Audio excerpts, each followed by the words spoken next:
Kalau dilihat yang percakapan tadi malam ya, dari segi sentimen positif saja itu antara Anies dan Ganjar itu hampir sama, ya. Bisa dikatakan sama karena mereka itu menampilkan sisi seperti kerjasama, ya. Netizen melihatnya mereka itu seperti kerjasama menghadapi Pak Prabowo, seperti itu, ya. Kira-kira seperti itu, dan sentimen negatif yang sangat tinggi terkait Pak Prabowo karena banyak pernyataan, mungkin juga emosi yang muncul. Rakyat makin sadar pasca debat Capres, sentimen negatif tertinggi di medsos saat debat. Prabowo berpotensi kehilangan dukungan, Modiar. Hai, selamat datang di channel Redaksi Jurnal. Bagaimana Pak Prabowo merespon Pak Anies terutama. Jadi ketika pertama kali Anies menyampaikan statementnya itu langsung menyerang kan gitu. Jadi direspon dengan menurut netizen cukup emosional misalnya. Jadi menimbulkan sentimen yang cukup negatif. Itu juga untuk Pak Prabowo yang laki-laki sentimen negatifnya lebih banyak, sementara yang perempuannya lebih banyak yang positif. Sama tadi seperti Pak Anies juga. Sementara media rata-rata dalam debat itu cukup netral, sentimennya netral. Dan terakhir adalah Pak Ganjar, ini juga sentimen negatifnya itu banyak di laki-laki, sementara yang perempuan positif. Jadi kalau dilihat ini netizen yang laki-laki cukup kritis terhadap 3 calon, tapi yang perempuan ya kalau dunia nyata mungkin perempuan. Jadi sementara kita terus membahas debat Capres gitu ya, kubu Prabowo mungkin akan terus bahas soal survei ya. Kalau bisa mungkin perlu ada survei baru sebelum minggu depan gitu ya, untuk mengecoh atau mempersiapkan pengalihan isu dari debat ke survei. Pakar politik dari Universitas Andalas, Asrinaldi, mengatakan jika Prabowo Subianto berpotensi kehilangan dukungan setelah debat Capres 2024 pertama digelar di KPU pada 12 Desember lalu. Prabowo berpotensi kehilangan dukungan dari kalangan menengah ke atas dan intelek lantaran terkesan menunjukkan sikap yang temperamental. Menurut Asrinaldi, Prabowo memang sudah berpengalaman menjalani debat Capres. Menahan itu pun dinilai mempunyai gagasan yang bagus terkait penegakan hukum dan perlindungan HAM. Akan tetapi, ia menilai Prabowo beberapa kali gagal menyampaikan gagasan dalam debat karena telah larut dalam sikap emosional. Dalam debat selanjutnya, Asrinaldi menilai Prabowo Subianto harus lebih tenang dan mempersiapkan data untuk mendukung argumentasinya di podium. Dengan demikian, masyarakat bisa mengerti langkah dan visi misi Prabowo ketika nanti terpilih. Asrinaldi mencontohkan pertanyaan Capres nomor urut 3, Ganjar, yang menanyakan penanganan kasus HAM masa lalu kepada Prabowo. Dalam perdebatan, Prabowo menilai pertanyaan Ganjar itu bersifat tendensius dan memojokkan. Padahal, Prabowo sudah menyiapkan jawaban yang bijaksana, tapi karena terlalu emosional, terlanjur tidak tenang, sehingga yang dipikirkan menyerang. Tendensius, padahal kan ini minta penjelasan saja apakah ini sudah tuntas atau belum. Pengamat komunikasi politik Universitas Brawijaya, Anang Sujoko, sebelumnya juga menyatakan bahwa gaya komunikasi Prabowo terlalu emosional. Berbeda dengan 2 capres lainnya, Anies dan Ganjar. Ya, rakyat yang memang bisa menilai mana pemimpin yang benar-benar berjuang untuk rakyat dan mana pemimpin yang hanya ingin berkuasa saja. Rakyat sudah cerdas dan sudah kritis dengan situasi-situasi yang tengah terjadi dalam proses politik belakangan ini. Dan hasilnya terlihat. Dalam debat kemarin, siapa capres yang mendapat banyak simpati negatif dari masyarakat? Merujuk pada hasil analisis drone emprit terhadap pemberitaan dan kicauan warganet di Twitter ketika debat berlangsung Selasa 12 Desember malam dan pasca debat Rabu 13 Desember pukul 00 sampai 18. Capres nomor urut 2, Prabowo Subianto mendapatkan sentimen negatif tertinggi di media sosial saat dan setelah debat perdana Pilpres 2024. Menurut analisis drone emprit, 3 capres yaitu Anies, Prabowo, dan Ganjar mendapatkan sentimen negatif dan sentimen positif masing-masing. Saat debat berlangsung, sentimen negatif tertinggi dicatatkan oleh Prabowo, menyusul Anies lalu Ganjar. Sementara sentimen positif Prabowo menjadi yang paling rendah di bawah Anies dan Ganjar yang mencatatkan angka sama. Pasca debat, sentimen negatif terhadap 3 capres naik, namun Prabowo tetap menduduki urutan tertinggi disusul Ganjar dan Anies. Menurut pendiri drone emprit Ismail Fahmi, sentimen negatif bisa berupa kritikan, serangan, dan sindiran terhadap sosok capres di media sosial. Sebaliknya, sentimen positif bisa berupa persetujuan terhadap capres.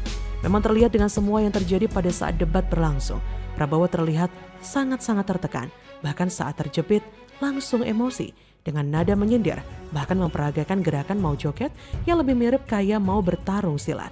Kalau sudah terjepit pasti akan bergaya aneh-aneh untuk menahan emosi, tapi sayang sifat aslinya tetap kelihatan jelas. Prabowo tak bisa menahan emosinya. Ya iyalah, karakter asli mau diredam, sulit banget kan Bambang? Terus kalau sudah terjepit ngakunya tidak butuh jabatan, siap berkorban demi negara. Ya udah, ngapain jadi capres sampai 3 kali? Pensiun sajalah kalau memang tidak butuh jabatan.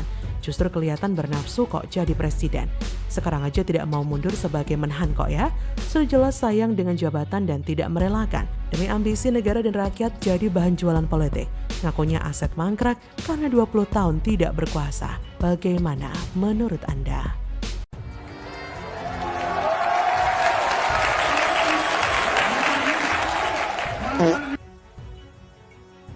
Terciduk, Gibran provokasi supporter buat olok-olok Anies. Sekelas cawapres kok kelakuannya begitu memalukan.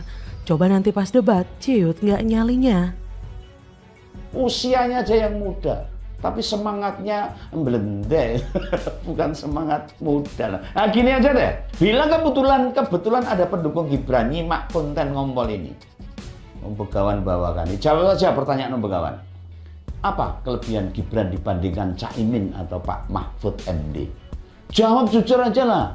Jangan jadi pemuja, tapi yang dengan logika. Info kali ini datangnya dari seminggu kampanye Gibran yang ternyata banyak pelanggarannya. Udah gitu nggak bermutu lagi. Ketika Gibran melakukan kampanye, ini sinyalir ada pelanggaran di sana. Nah, ketika di hari Jumat malam di Penjaringan, Jakarta Utara, ini kan kemudian Gibran mengundang anak-anak untuk datang ke atas panggung, kemudian dibagikan buku tulis dan juga susu UHT. Nah, lalu yang di hari Minggu, di Car Free Day, ini juga ada pelanggaran juga. Pelanggarannya yaitu pembagian susu kepada anak-anak dan melanggar Perda DKI tentang Car Free Day yang tidak boleh digunakan untuk berkampanye. Halo, selamat datang di channel Redaksi Jurnal bersama JJ. Ketika debat calon presiden berlangsung, publik dibuat begitu kecewa dengan tingkah laku Gibran Rakabuming Raka yang ikut terpancing supporter bersorak untuk menyudutkan Anies Baswedan. Menurut netizen, emosi Gibran merupakan efek kebanyakan minum asam sulfat dari kecil, yang mana emosinya labil dan tidak stabil. Video Gibran pancing supporter diposting oleh @wagimandep di acara debat capres perdana digelar di halaman KPU. Dalam video, Gibran bangun dari kursi dan mengangkat kedua tangannya berkali-kali, mengajak supporter bersorak memberi semangat Prabowo dan menyudutkan Anies Baswedan. Saat itu, Prabowo berkata, "Kalau Pak Jokowi otoriter, Anda tidak bisa jadi gubernur DKI. Anda datang ke rumah saya, minta dukungan jadi gubernur." Pernyataan Prabowo menyudutkan Anies membuat Gibran bersemangat untuk menyoraki. Gibran jelas-jelas memancing supporter untuk terus bersorak untuk memastikan citra Anies buruk dalam penilaian publik. Tentu saja sikap Gibran sangat mengecewakan. Pasalnya cawapres lain tetap duduk tenang, baik itu Mahfud MD ataupun Caimin. Bahkan Mahfud MD tampak tersenyum melihat si bocil ingusan yang sok heboh untuk menyoraki Anies. Ini menunjukkan bagaimana kualitas Gibran yang rendah sebagai seorang calon pemimpin tingkat nasional, bahkan bagi jabatan sebagai tukang sapu istana. Ini sungguh memalukan. Sekelas cawapres tingkah lakunya nggak bisa dikontrol, seperti anak kecil yang luput dari pengawasan emaknya. Sebelumnya, tensi debat meningkat ketika Anies mengorek isu ketidakpercayaan masyarakat terhadap proses demokrasi di Indonesia. Mantan Gubernur Jakarta itu menekankan pentingnya adanya oposisi untuk memberikan kritik kepada pemerintah. Lebih parahnya lagi, Anies langsung menohok Prabowo dengan menyebut mantan Danjen Kopassus itu tidak tahan jadi oposisi. Sontak, Prabowo tampak emosi. Ia menilai Anies berlebihan ketika mengeluhkan kualitas demokrasi di Indonesia. Karena faktanya, ia bisa terpilih sebagai Gubernur Jakarta pada 2017 juga ketika pemerintahan berkuasa saat ini. Saking parahnya tensi debat, terutama pada kubu Prabowo, Capres nomor urut 3 Ganjar Pranowo pun sampai mengaku canggung berada di tengah-tengah debat sengit antara Capres nomor urut 1 Anies Baswedan dan Capres nomor urut 2 Prabowo Subianto. Ganjar pun belak-belakan menyatakan ketidaknyamanannya melihat dua capres lain saling buka buku lama, terlebih ditimpali oleh Gibran yang juga terlihat emosi, yang mana bukan lagi Ganjar tapi seluruh penonton juga sangat terganggu. Saling menyindir di antara kontestan Pilpres yang ingin tampak paling bersinar kepada calon pemilih merupakan gaya klasik dalam setiap kompetisi. Maka konsekuensi dari setiap kesalahan kata menjadi bahan baku menuai serangan lawan yang sulit dihindarkan. Kehati-hatian barangkali menjadi titik krusial bagi setiap pasangan agar tidak terjebak pada kesalahan demi kesalahan. Publik selalu meminta setiap kontestan menunjukkan keunggulan yang menjadi ciri khas mereka, yang tak jarang akan menimbulkan kepanasan publik tatkala melempar gagasan baru dari mereka. Isu tentang stunting misalnya, semakin menarik sejak dijawab Prabowo dengan tawaran program makan siang bagi anak Indonesia dan ibu hamil. Publik tidak boleh berhenti pada permintaan gagasan yang menjadi ciri khas masing-masing pasangan. Kita pun harus meminta mereka untuk melaksanakan strateginya dari setiap gagasan tersebut. Dengan berbagai gaya kontestan, beberapa kesalahan pun terjadi dalam menata kata, dan yang paling menuai perhatian adalah asam sulfat dari Gibran yang mungkin sulit dilupakan baik oleh sang cawapres sendiri ataupun oleh publik. Debat cawapres akan dijadwalkan lagi 22 Desember 2023 nanti di KPU. Kita lihat apakah cawapres belimbing sayur itu mampu unjuk semangat yang sama seperti sekarang. Bagaimana menurut Anda?